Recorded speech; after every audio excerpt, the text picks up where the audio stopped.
Hello students, आज आपकी class 12 के हेलो एल्केन्स के नेक्स्ट पार्ट बताने जा रहा हूं। आप लोग यहाँ पर जो हेलो एल्केन्स बनाने की दो विधियां आप कंफर्म कर चुके हैं, from hydrocarbon and from alcohols. और थर्ड में आता है होन्स-डीकर प्रोसेस। यहाँ पर आपको ध्यान में रखना है, हमने पहले भी बताया था कि होन्स-डीकर जैसे नाम है तो आप समझ लो कि वसा अम्ल यानी फैटी एसिड का सिल्वर सॉल्ट, वसा अम्ल का सिल्वर लवण आपको लेना ही लेना है। यहां पर RCOOAG, ये आपको ध्यान में रखना। अब आप इसी के द्वारा किसी भी वसा अम्ल को आप ले सकेंगे, किसी भी वसा अम्ल का सिल्वर लवण लेंगे, उसको शुष्क लवण लेना है। यहां पर ध्यान रखना एक चीज और, ड्राई यानी शुष्क वसा अम्ल के शुष्क सिल्वर लवण को CCl4 यानी कार्बन टेट्रा क्लोराइड में विलय करेंगे और उसमें ब्रोमीन, क्लोरीन, ब्रोमीन या आयोडीन कुछ भी आप डाल सकते हैं। और यहां पर आपको उस तरह का जो भी आप हेलोजन डालेंगे उसी तरह का आपको एल्किल हैलाइड प्राप्त हो जाएगा। जैसे यहां पर आप मान लीजिए कि CH3COOAG आपने लिया हुआ है, प्लस मान लीजिए Br2 आपने लिया। यहां पर CCl4 ये सोल्यूशन विलायक है, इसको आप यहां रख देंगे, एरो के ऊपर या नीचे कहीं भी रख सकते हैं। ये आपने लिया सिल्वर एसीटेट लिया हुआ है, ये है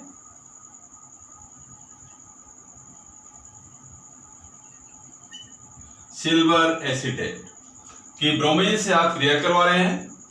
यहां पर ये Ag एक Br को लेकर के AgBr के रूप में अलग हो जाएगा।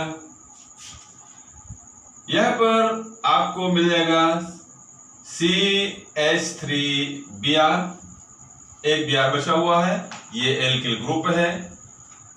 CH3Br यानी मेथिल ब्रोमाइड आपको प्राप्त हो गया। अब यहां पर केवल CO2 बचा जो गैसीय स्टेज में टूटकर अलग हो जाएगी, तो यहां पर CO2। अब आप ध्यान दें, CO2 गैस है, ये बाहर निकल जाएगी। AgBr अघुलनशील एक यानी प्रेसिपिटेट है, PPT, जो कि अपक्षेप के रूप में नीचे बैठ जाएगा और आपको प्योर यानी शुद्ध अवस्था में एल्किल हैलाइड मेथिल ब्रोमाइड प्राप्त हो जाएगा। मतलब इस विधि के द्वारा आप शुद्ध अवस्था में एल्किल हैलाइड प्राप्त कर सकते हैं। अब यहां पर अगला जो प्रोसेस है वो आता है डिस्प्लेसमेंट ऑफ हैलोजन। इसको आप ध्यान दें, डिस्प्लेसमेंट ऑफ हैलोजन।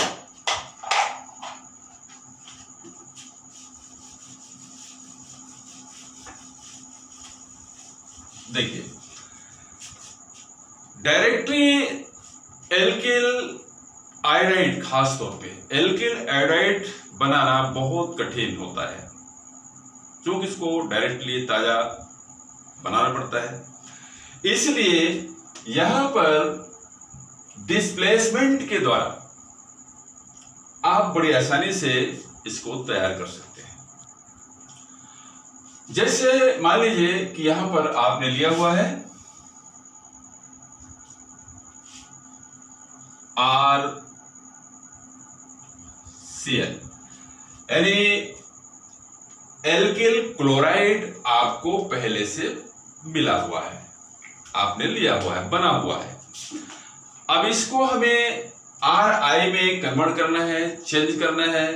तो यहां पर हमने बताया था कि स्टार्टिंग में आप जब देखेंगे तो यहाँ पर सोडियम आयोडाइड या सोडियम ब्रोमाइड में से जो भी आपको बनाना चाहे इसको रिप्लेस करना है वो उसको आप ले लेंगे। ये एसीटोन की उपस्थिति में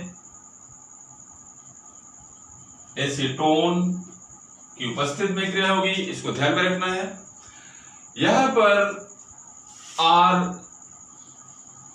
I बन जाएगा और NaCl बाहर निकल जाएगा। तो आपको इस तरह से RI alkyl iodide plus NaCl RI प्राप्त हो जाएगा।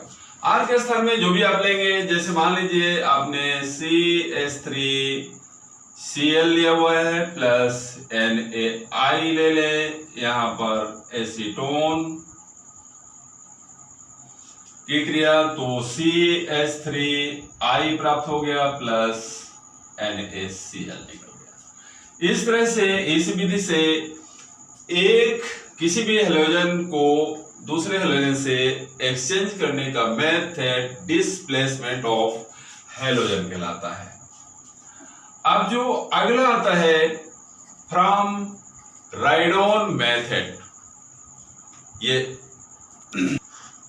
यहां पर जो ये राइडोन मेथड है, राइडोन मेथड को आपको एक चीज ध्यान में रखना है। ये विधि स्पेशली एल्किल ब्रोमाइड प्राप्त करने की विधि है। क्या प्राप्त करना है? RBr प्राप्त करने की एक स्पेशल विधि राइडोन मेथड कहलाती है। इसको आपको ध्यान में रखना है। यदि राइडोन मेथड कभी भी परीक्षा में पूछा जाए तो आपको ध्यान में रखना है, मतलब इसमें आपको RBr बनाना है। एल्किल ब्रोमाइड प्राप्त करने की एक स्पेशल विधि है। यहां पर इस विधि में आपको क्या करना है, एल्कोहल की ब्रोमीन के साथ क्रिया करवाएंगे ट्राइफेनिल फॉस्फेट की उपस्थिति में। ध्यान रखें, किसकी उपस्थिति में? ट्राइफेनिल फॉस्फेट NaC6H5 का होल थ्राइस PO4 ट्राइफेनिल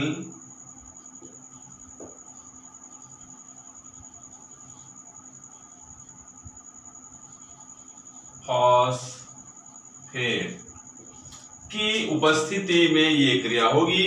ये दो चीजें आपको ध्यान में रखना है, मतलब एल्कोहल की ब्रोमीन के साथ क्रिया करवाएंगे, किसकी उपस्थिति में? ट्राइफेनिल फॉस्फेट की उपस्थिति में।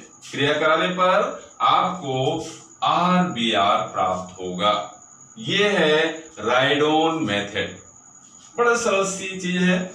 अब जैसे यहां पर मान लीजिए आपने ROH कोई भी प्राथमिक एल्कोहल आपने लिया, इसकी डायरेक्टली Br2 से आपने क्रिया करवा दिया।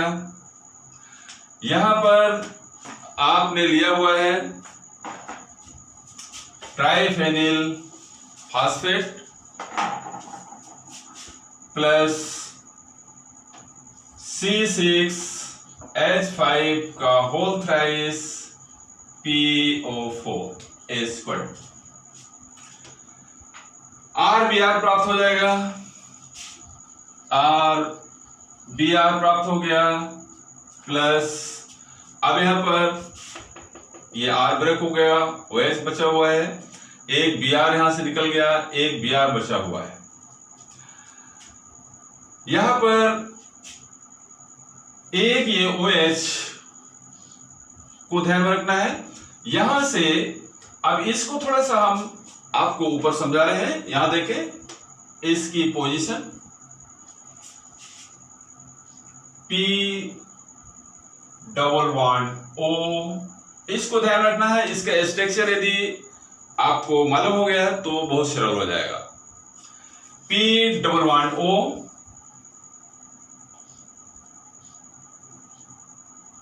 OC6H5 OC6H5 OC6H5 इसका स्ट्रक्चर है। यहां पर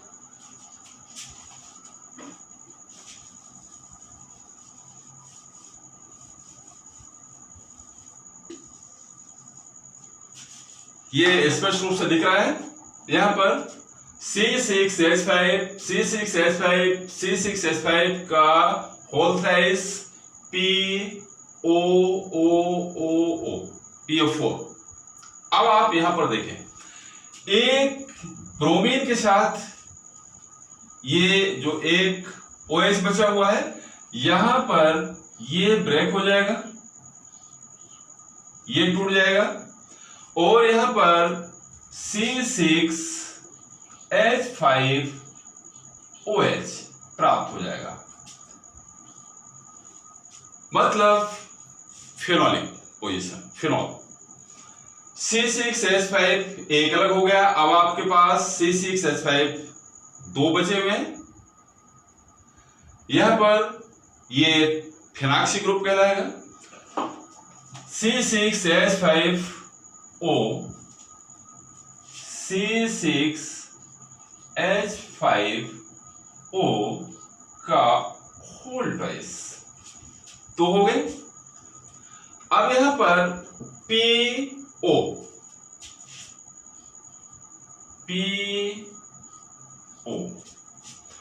एक O यहां पर पीछे लगा हुआ, इसको आप यहां पर शो कर सकते हैं O, और एक Br बचा हुआ था। यहां पर ध्यान दें, एक Br आपको यहां पर मिल गया, एक Br शेष बचा है। चूंकि ब्रोमीन और ऑक्सीजन की इलेक्ट्रोनेगेटिविटी में बहुत अंतर है। आपको मालूम है ऑक्सीजन की इलेक्ट्रोनेगेटिविटी 3.5 के आसपास है, जबकि यहां पर Br की 2.8 के आसपास है। मतलब बहुत अधिक डिफरेंट होने के कारण इसमें ये पॉजिटिविटी की तरह कार्य करेगा और बड़ी आसानी से जुड़ जाएगा और ये Br प्राप्त हो जाएगा।